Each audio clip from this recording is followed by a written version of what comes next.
Bon début de semaine à toutes et à tous, mesdames et messieurs. Merci de faire confiance au journal de la ville et tout de suite les sommaires. Le vaccin AstraZeneca. La République démocratique du Congo a lancé sa campagne ce lundi 19 avril. L'ego a été lancé aux cliniques universitaires à Kinshasa par le ministre de la Santé, Teni Longondo, qui a pris aussi sa dose de vaccin. L'insécurité dans l'est de la République démocratique du Congo. Le mouvement Congo en avant, MCA, qui dirige Kaska Songo Kalalo, demande au chef de l'État, Félix Antoine Tshisekedi Tshilombo, de décréter un état de siège dans l'est de la RDC pour une meilleure efficacité. Quel est le rôle des médias dans la lutte contre la mortalité maternelle due aux avortements clandestins en République démocratique du Congo? C'est le thème développé par les journalistes au cours d'un déjeuner de presse organisé par les réseaux de journalistes pour la santé sexuelle et reproductive ce lundi 19 avril au Pullman Hotel. C'est tout pour les sommaires. Mesdames et messieurs, encore une fois, bienvenue dans ce journal. La situation sécuritaire dans l'est de la République démocratique du Congo, notamment dans les Nord Kivu et l'Ituri, le mouvement Congo en avant que dirige Kaska Songo Kalalo dénonce ce qu'il qualifie de génocide silencieux. Au cours d'une déclaration tenue ce dimanche 18 avril à Kinshasa, nous, membres du mouvement Congo en avant, suivons avec intérêt le développement inquiétant de l'activisme de forces négatives dans la partie est de notre pays, notamment le Nord Kivu et l'Ituri. Cette situation détériore davantage la situation sécuritaire des populations congolaises vivant dans ce coin du pays qui sont victimes des atrocités inhumaines et inqualifiables qui ont pris des proportions de crimes de guerre et crimes contre l'humanité. C'est un génocide silencieux. Et compte tenu de ce qui précède, le MCA recommande aux Congolais complices, titulaires, collaborateurs ou membres des différents groupes armés de les quitter immédiatement aux pays voisins, de cesser de soutenir les groupes armés œuvrant dans notre pays car cela se retournera contre eux et la RDC ne sera toujours pas passive comme aujourd'hui. Le mouvement Congo en avant demande au président de la République, chef de l'État, son Excellence, M. Félix Antoine Tshisekedi, de décréter un état de siège dans les provinces concernées pour une meilleure efficacité. De mettre en place une administration politico-administrative militaire en nommant les gouverneurs et des administrateurs territoriaux militaires, mais non originaires et n'ayant pas participé aux différentes rébellions. C'était également une occasion pour le président du mouvement Congo en avant, Kaska Songo, de distribuer des mégaphones pour les sit-ins que ces mouvements comptent organiser le 23 avril devant la Cour suprême de justice pour réclamer la justice sur les dossiers Bukanga Lonzo, EPST et Covid-19.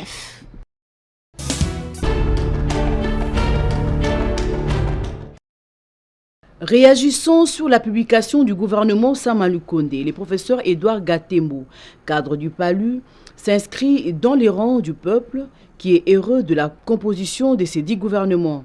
L'essentiel serait d'apporter les changements dont attend le Congolais après autant de misère. D'une façon générale, le peuple est content quand on suit les radios, les télévisions, tout ça.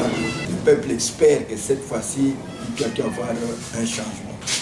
Mais alors le peuple, c'est-à-dire nous, vous et moi, nous avons mis la barre très très haut pour le gouvernement. C'est-à-dire qu'il faut vraiment la conscience de nos politiciens pour que les choses changent. Ils veulent vraiment voir un changement. Donc un gouvernement pour le peuple. Ils trouvent que les autres gouvernements n'ont pas tellement pensé au peuple. Comme nous disons, le peuple d'abord, donc cette fois-ci, ils veulent que le gouvernement soit vraiment un gouvernement qui pense au peuple pour l'intérêt supérieur de notre communauté. Edouard Gatembo, homme de sciences et politicien, plaide pour l'assainissement de l'espace politique en RDC et la réduction des partis politiques. Vous avez combien de partis politiques au Congo? C'est le seul pays au monde où on voit des choses qu'on ne voit nulle part. Plus de 700 partis politiques. Mais comment vous allez assainir l'espace politique avec tel parti? Alors, c'est le courage qui nous manque, la volonté qui nous manque, parce que moi je dis ceci, le gouvernement congolais, les politiciens congolais doivent arriver à assainir l'espace politique, c'est-à-dire on doit réduire au maximum les partis politiques. Les politiciens congolais doivent prendre conscience de réalités et défis à relever afin de ne pas donner raison à ceux qui associent la politique à l'enrichissement.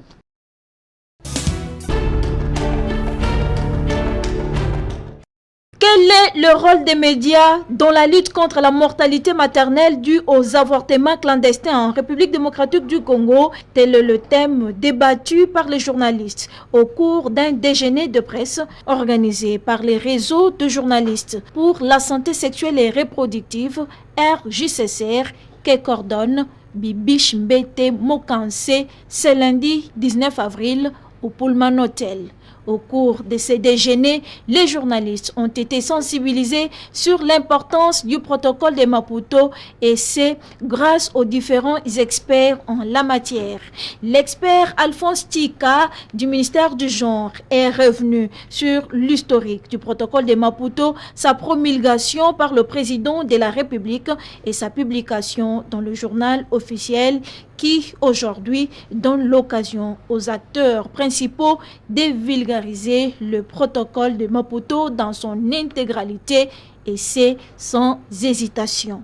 Et le docteur Rachel Yodi, experte en santé de la reproduction, a quant à elle exposé sur les avortements clandestins, l'ampleur et conséquences. Pour la coordonnatrice du réseau de journalistes pour la santé sexuelle et reproductive, RJCCR, Bibiche Mbete. La RDC figure parmi les pays où le taux de mortalité maternelle est le plus élevé et parmi les causes de ce taux élevé de mortalité maternelle figurent les avortements à risque, des avortements qui sont pratiqués de manière clandestine. Et donc dans cette lutte multisectorielle, les médias ont leur rôle à jouer, ont leur partition à jouer. Alors nous avons voulu réfléchir donc ensemble avec les autres journalistes pour voir comment est-ce que dans notre travail nous pouvons lutter donc contre ces fléaux de mortalité maternelle ou ces fléaux des avortements clandestins qui portent un grand fardeau dans la mortalité maternelle en République démocratique du Congo. Associé à ces déjeuners de presse, le docteur Jean-Claude Moulunda, représentant pays AIPAS, recommande aux journalistes de pouvoir se former. Nous ne pouvons pas développer ce pays en nous intéressant tous à la politique, mais nous devons avoir des journalistes qui sont spécialistes des questions sociétales, qui peuvent identifier le problème, comme celui de la mortalité maternelle, et de pouvoir discuter et faire des propositions en faisant des comparaisons des autres pays, en se basant sur les évidences qui sont disponibles. Vous savez que l'école de santé publique produit beaucoup d'évidences, mais ces évidences ne sont pas connues, parce qu'effectivement les journalistes ne contribuent pas à la vulgarisation de ces évidences.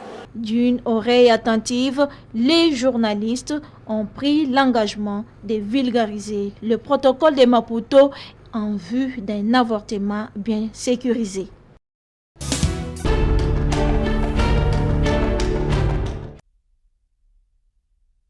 Après les travaux de son 7e congrès ordinaire, tenu du 15 au 17 avril 2021 à Kinshasa, au centre Bondeko, sous le thème « Quel UNTC que nous voulons dans les 50 années à venir ?» l'Union nationale de travailleurs du Congo, UNTC, vient d'élire ses nouveaux dirigeants.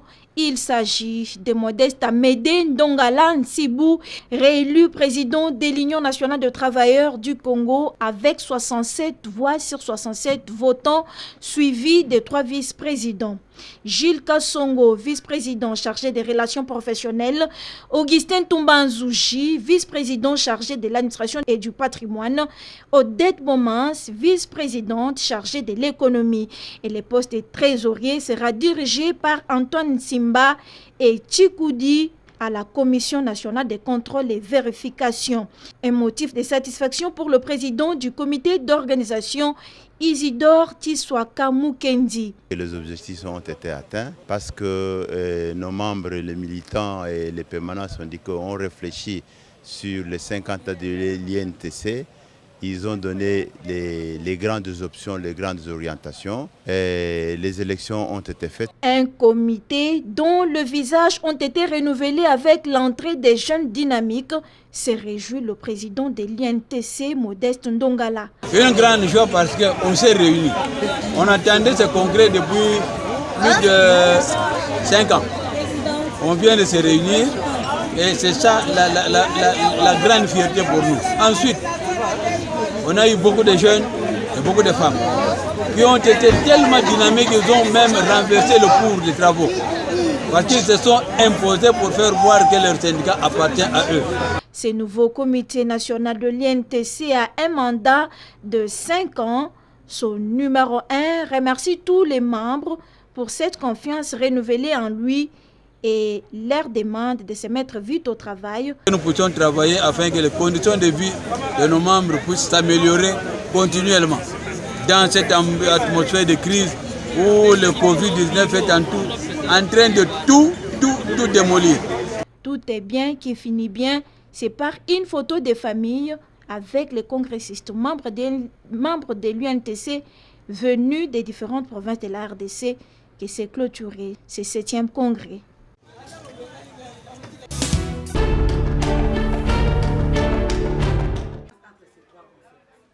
Organisée par la synergie des syndicats des enseignants de la RDC, la journée syndicale des femmes enseignantes a vécu sous le thème « Leadership féminin et parité dans la profession enseignante ».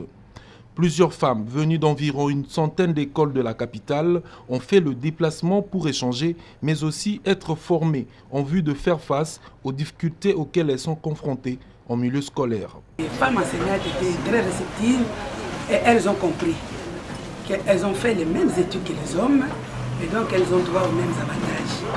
Elles ont droit aux mêmes avantages. Désormais, elles comprendront, elles sauront comment se comporter pour pouvoir accéder à ces postes. Ce n'est pas une faveur que nous demandons. Demander que la femme soit représentée dans les instances décisionnelles, ce n'est pas une faveur, c'est un droit. Nous avons que la femme a les mêmes droits que l'homme, elle fait les mêmes études que l'homme. Je ne vois pas qu'est-ce qui peut l'empêcher. Je voulais expliquer aux femmes enseignantes comment une femme enseignante dans sa profession peut être un leader et comment doit-elle exercer son leadership dans son milieu professionnel. Nous avons voulu éveiller un peu la femme enseignante à ces termes pour qu'elle n'ait plus peur. Parce que la plupart des femmes enseignantes, comme nous, elles travaillent avec des hommes, elles ont l'habitude d'avoir peur d'exercer leur leadership parce qu'elles sont femmes. Parité, égalité, équité, c'est le maître mot auquel se sont tous convergés ces dames après avoir scruté le vrai problème qui les oppose afin d'accéder au plus haut niveau des instances décisionnelles et de commande dans leurs établissements scolaires respectifs.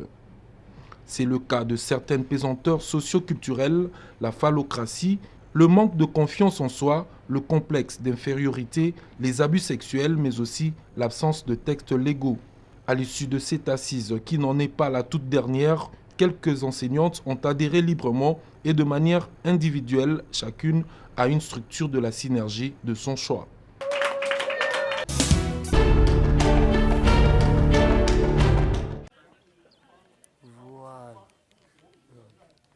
Nous sommes au village Kimpoko, dirigé par le chef Marc Likibi, un coin de Kinshasa en pleine expansion, mais sans électricité. Il est entré en contact avec la direction générale de la SNEL pour l'électrification de sa contrée. Selon les accords, 12 parcelles leur avaient été cédées. Mais jusque-là, il n'y a pas du concret.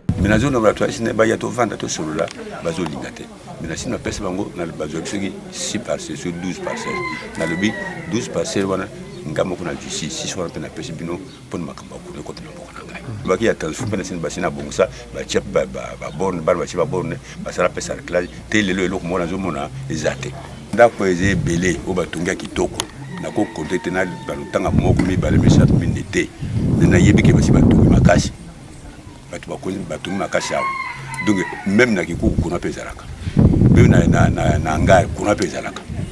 Les accatés en a une maison, matériaux durables, ou bien un étage, ou bien non. Même dans le courant,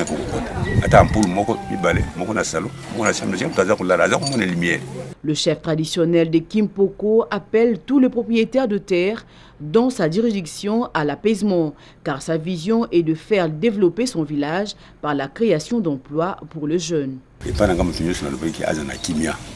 Problème exacté moi quand on va beaucoup de exacté qu'on a le bac dès le début on a côté de la présidence attends un mètre na côté présidence ndé oya côté bal nous c'est ma bien nakai sina tie kama mo na tie on a pour na yibiki à la longue mais c'est le kokuya ko sala banna ngaba jo misande sikawa.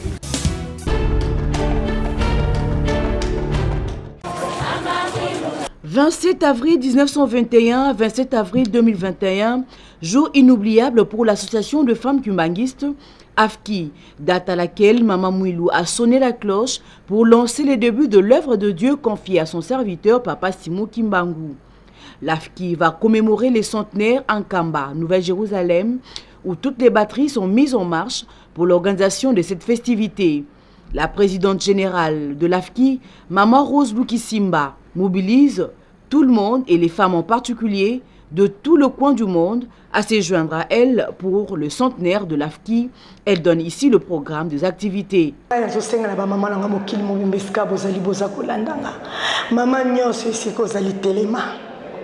Telemo ba yakite na le 6 avril le 27 avril toya pa matete mo konza boule ya sepel samaka na ba maman biso ba maman de to sepel sakaye et surtout na molulu ezali ete biso ndezali mokolo na biso ba maman to mate belé le 27 soko ozali na pasa mkongo ozali na pasa makolo yeba soko yana yusele moko tikangwa okozwa kimia to mate belé to ya ko sepel sa pamba te maman oto yela to yebi soki yete le biso ba maman to monanité ezala na leta ezala na biso na balingomba nde tozate ya ndima ki abeta kitolo ya mona ki pasa nyoko maki po ete lelo ba mama bakoma ndenge bakomi lelo ndenge pe to komi lelo ezali grâce ya mama Mwilo mokili momba bozolanda ngai toza kozela bino le 27 ngwa sumezala to salipe ba programme mokili mobimba le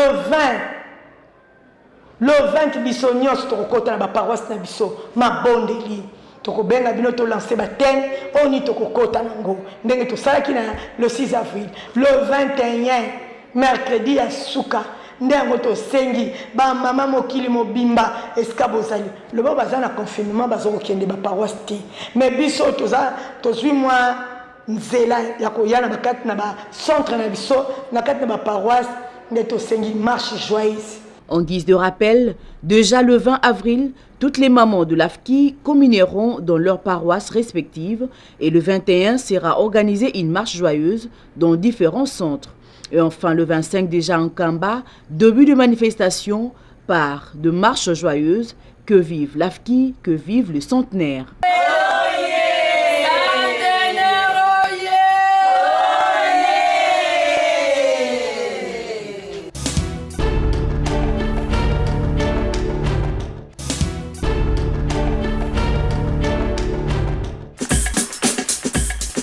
Nous sommes arrivés à la fin de ce journal de la ville, mesdames et messieurs.